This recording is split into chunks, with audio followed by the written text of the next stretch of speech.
everyone. Welcome to Barca News. My name is Mo, and welcome to the post-match live analysis where we analyze Barcelona matches as soon as they done. Today, we are analyzing the Club Deportivo Guadalajara versus FC Barcelona in the Copa del Rey, the round of 32 of the Copa del Rey, where Barcelona won 0-2 at Guadalajara Stadium. And with this victory, Barcelona have officially qualified to the round of 16 of the Copa del Rey, or the Spanish Cup. Now, this was a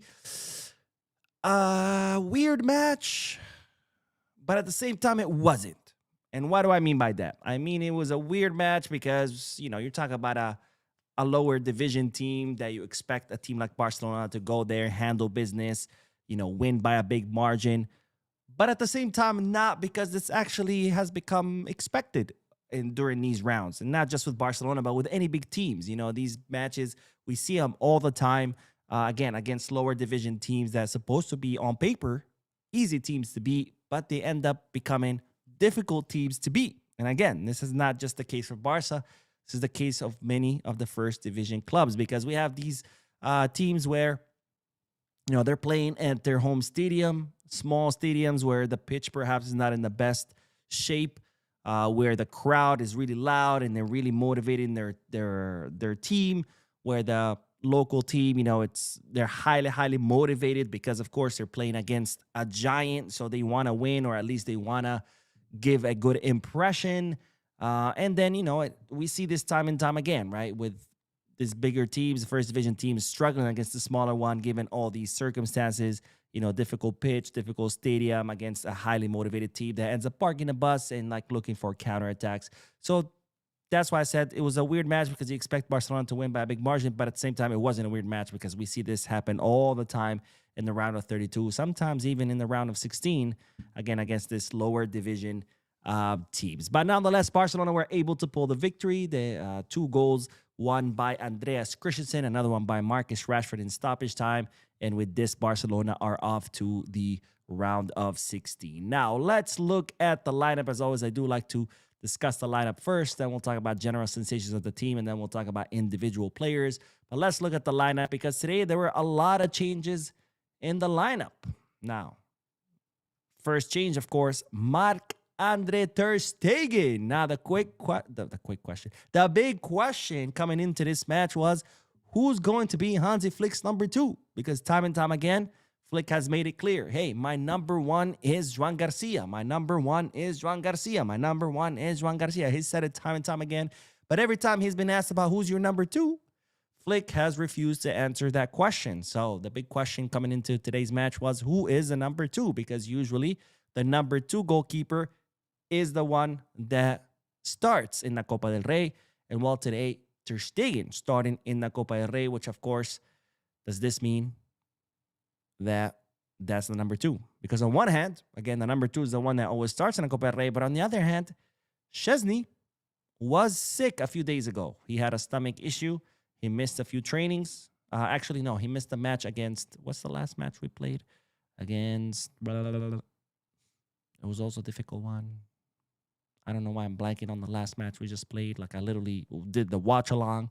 But anyways, the last match, Osasuna. Szczesny was not present in the Osasuna match because he was sick.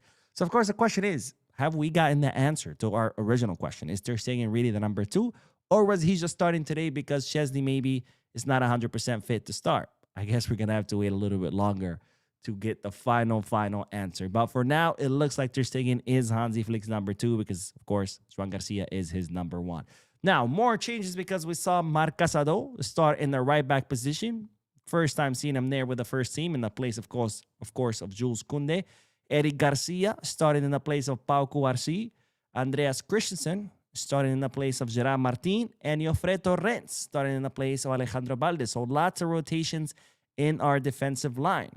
Maybe not Eric Garcia because he's been playing as a defensive mid, but a rotation in the sense that Cubarsí did get to rest. So did Koundé, so did Balde, so did Gerard Maldini. In the double pivot, we had Marc Bernal starting today alongside Frankie de Jong, replacing Pedri, of course, who got some rest, and replacing Eric Garcia, who didn't really get some rest because he dropped to the center back position. Then we had Rooney Bardghji in right wing, Fermin Lopez on the left, so Ferran Torres getting a rest here, and Marcus Rashford in the number 9.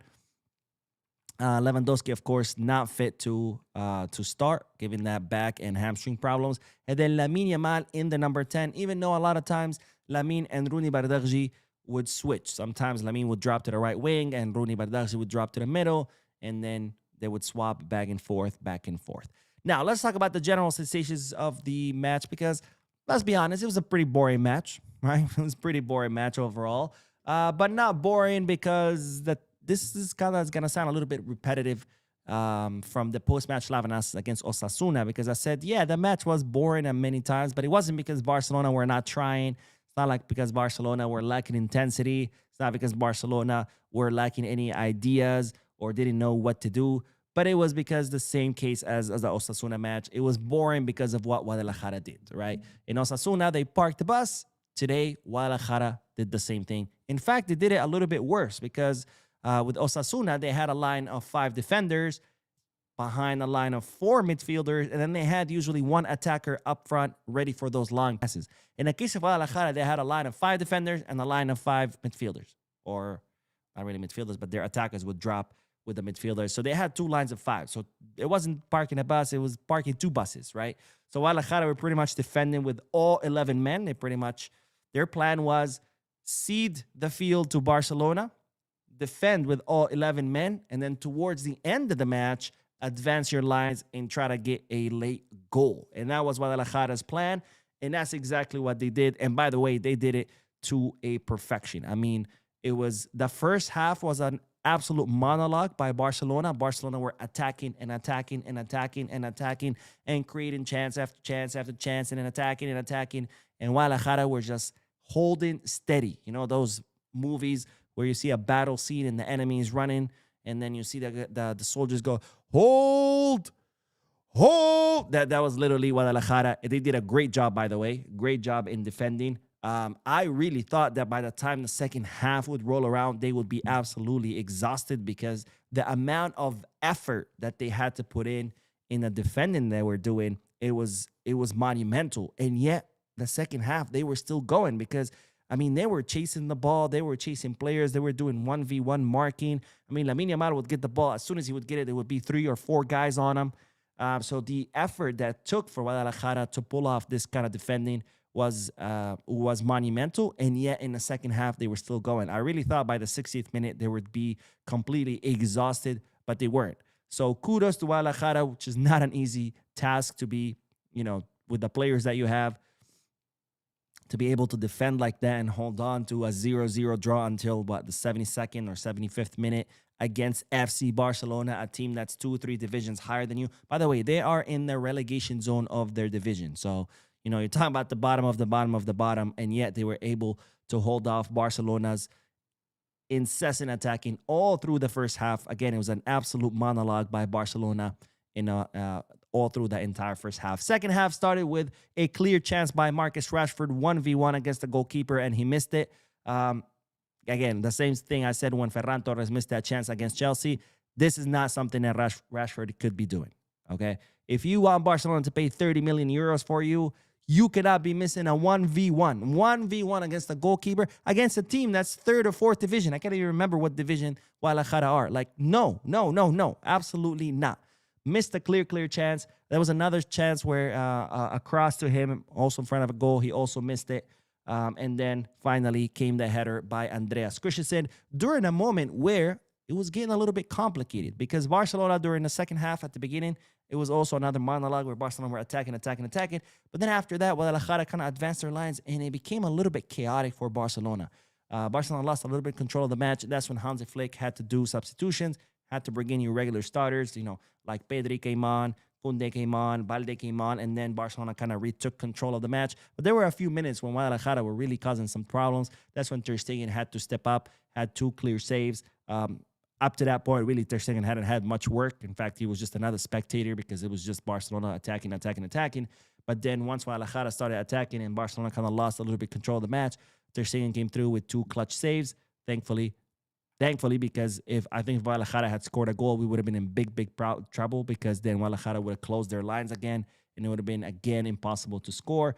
But Ter Stegen coming in clutch, saving those two shots, and then again came the header by Andres Christensen. A little bit of luck because there was a little bit of deflection on one of the Guadalajara's defenders, and then of course in a stoppage time, a great cross by Lamine Yamal into Marcus Rashford, who this time did not miss, took on the goalkeeper and scored. Now, in regards to players,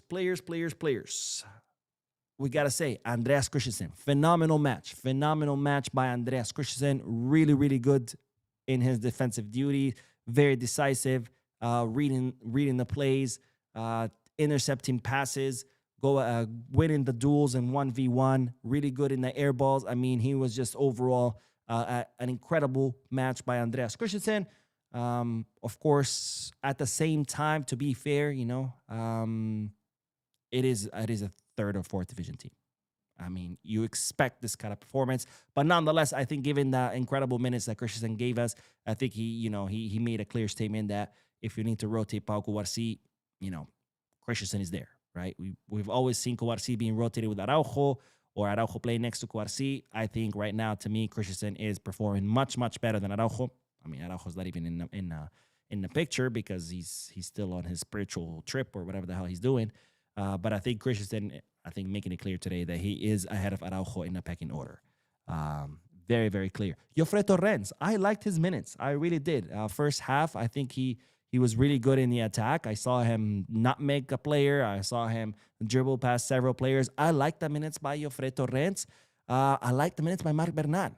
I thought he had a very good first half from Marc Bernal. It was a shame that he got that yellow, so he had to be subbed out. It would have been nice for him to get full 90 minutes against Guadalajara, where the intensity wasn't as high as first division football. But I really like what I see from Bernal. He's a very, very intelligent player. The way he uses his body to protect the ball and the way he does those spins, very reminiscent of Busquets.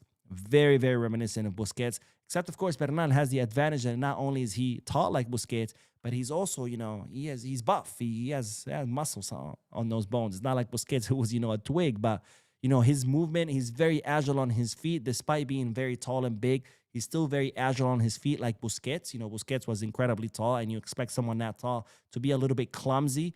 But not Busquets, not Bernal either. I really liked what I saw from Bernal. Of course, he's still not there. You could still see that the rust on him because, of course, he's been out for more than a year.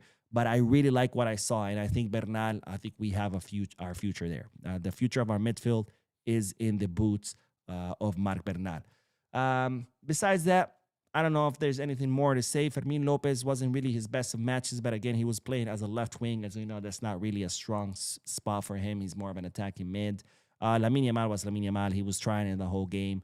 He did give an assist, so not bad. Rooney Bardarji had moments here and there. I don't know if I was fully convinced by his minutes, but again, I don't blame it on him. There really wasn't any spaces. I mean, Guadalajara really shut down all the spaces. There really wasn't much to do against, 11 players all defending in the box. Rashford, again, 2 clear shots that he missed, but he made it up, of course, by scoring the goal.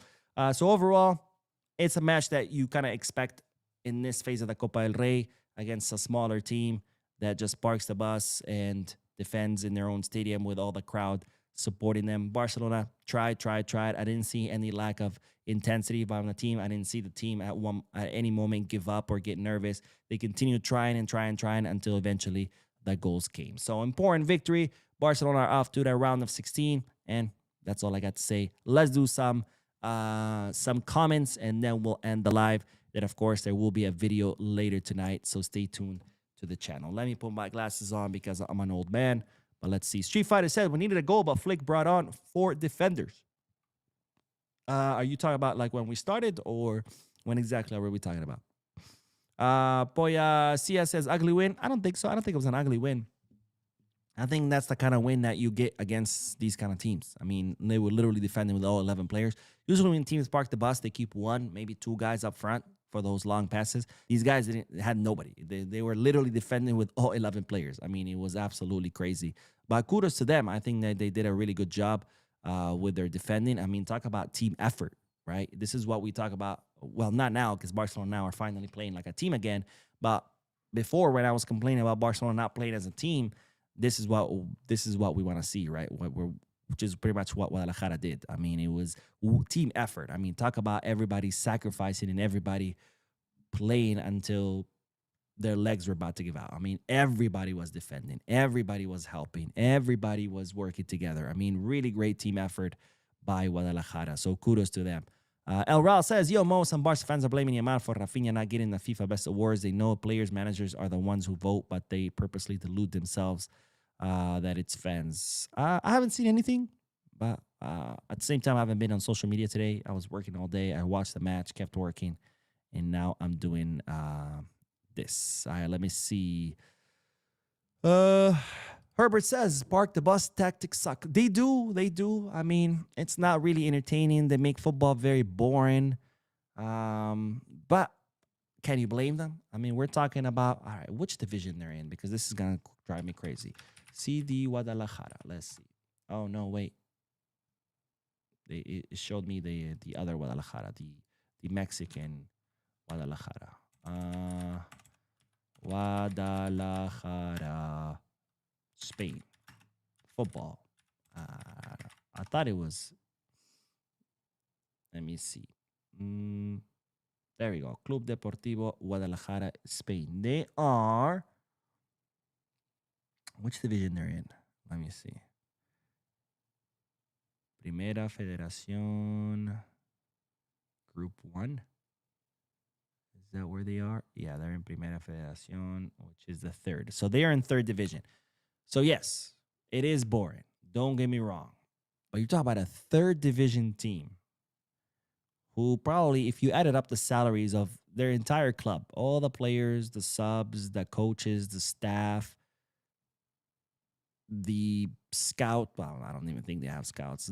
The entire club, the janitor, if you added up the entire salary of that entire club, it's probably Barcelona's budget on toilet paper. That's probably what Barcelona spends on toilet paper. I mean, so of course, what do you expect? They have to park the bus. They can't go like head to head with FC Barcelona. You're a third division team going against not only a first division team, but one of the biggest clubs in the entire world and in the entire history. So, anyways. Zach Urban says this could possibly be Matt's last match with Barca. Could possibly, yeah. I mean, we do have the winter transfer market right around the corner. Of course, we do have to play against Villarreal, but of course, they're saying he's not going to play in that one. It's going to be Joan Garcia. And after that, it's the winter transfer market. So, yes, this could be Ter Stegen's last match. You are right. McBarca says this match felt like trying to sleep with flu. Yeah, it sums it up. Val Lee says, Mo, 2 bombs just dropped. Flick found out who the mole is. Yikes. And Lewa to Chicago Fire is very close. Chicago has the largest Polish population in the USA. I don't know anything about Lewy to Fire, Chicago Fire. The last I heard is that Inter Miami are trying to bring him so he can play with Messi. Plus, it looks like Suarez might be done. Suarez might be ready to hang his boots, so they're looking to replace him. But close, I don't know about that because Lewy, in fact, wants to stay another season at Barca. And the only way he'll make a decision about going somewhere else is once he has for sure heard from Barca and Barca have closed the door and said, no, sorry, you're done. Then he'll make a decision about where to go to. So I don't know about this Chicago Fire thing. John Williams says this is the kind of game that can get key players injured, but I'm glad there were no injuries to any of our players. Yeah. I mean, good rotations by Flick, resting a lot of the players because remember, we just played a match 2 days ago against Osasuna, and we have another match against Villarreal, which will be a very difficult match. Villarreal is going to be a difficult match, but an entertaining match. Of course, that's what we want to see. We want to see the best going against the best. So it's going to be a difficult an entertaining match, but I'm glad, Flick got to rotate, and we still got the victory. And finally, P4K Chema says, hey, Mo, we need to look at new left wing Aaron Rashford is Barca level. We need to look into William Gomez from Porto or Matias Fernandez from Lille. We need high pressers. Yeah, I don't think Rashford has done enough to convince me. I mean, again, attack-wise, we've seen what he can do. Very fast, great shot. I mean, he has missiles for legs, or cannons, I should say, for legs. He scored a lot of goals so far. He's scored in all competitions, a lot of assists. So attack-wise, I think we've seen what he could do attack-wise. Defensively, that's where we start lacking, right? Where he doesn't track back, he doesn't help with the press. Someone said to me today, the stats show that Rashford does help with the press. You obviously just don't like him. And I was like, all right, show me the stats. Crickets, crickets, crickets, crickets, crickets. I love when people just say shit just for the sake of argument. It's like, all right, well, prove your point. Anyways, I guess people are, when did it stop being a bad thing to embarrass yourself publicly? I feel like people are now just like completely okay with embarrassing themselves. Anyways, that is all, ladies and gentlemen. Thank you so much for tuning in. Don't forget to hit the like button, subscribe to the channel, drop a comment. I will be uploading a video later tonight with some news, so stay tuned to the channel. I will see you guys in that video. And as always, Visca Barça.